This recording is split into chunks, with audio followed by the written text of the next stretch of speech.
Good morning, everybody. Matthew chapter 4, verse 18. And Jesus, walking by the Sea of Galilee, saw two brethren, Simon called Peter, and Andrew his brother, casting a net into the sea, for they were fishers.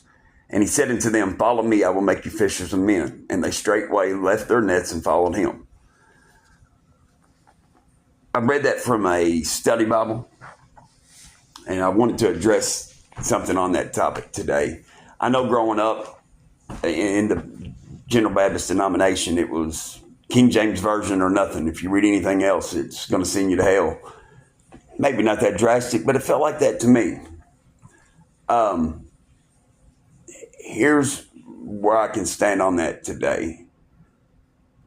With all the content, with all the TV, with all the phone, with everything that we take into our minds and our through our eyes to our souls. So much evil that we take in every day that we call normal. If you've got something in your hands that's an accepted copy, whether it be a study Bible, a new translation, a new King James,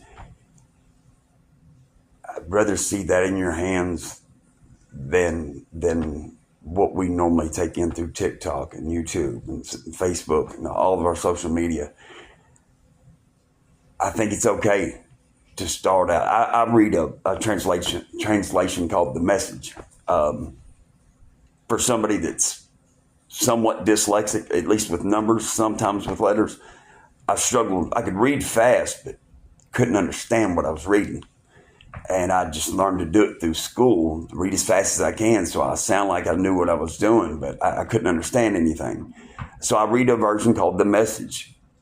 It opened the Bible up as a story to me finally, where I can understand it and see it and visualize it. I try to go back to the King James as much as I can, but just keep plugging along with what you've got. Let the people that have been Christians longer than you, that tell you, oh, you need the King James, just overlook them. It'll create an argument that you don't need, God doesn't want, and just pacify them. Okay, I thank you so much. I appreciate your help. Oftentimes when we get into our spiritual walk with God and we get some years underneath our belt, we feel the need to often critique other people's walk so much. And it's biblical that we can go to each other. But when you're micromanaging somebody else's Christian walk, that's probably a really good indicator. You might need to take a look at yours. If you're that worried about what everybody else is doing, yeah, you might want to take a look in the mirror. And that goes for me. That's what I found out personally.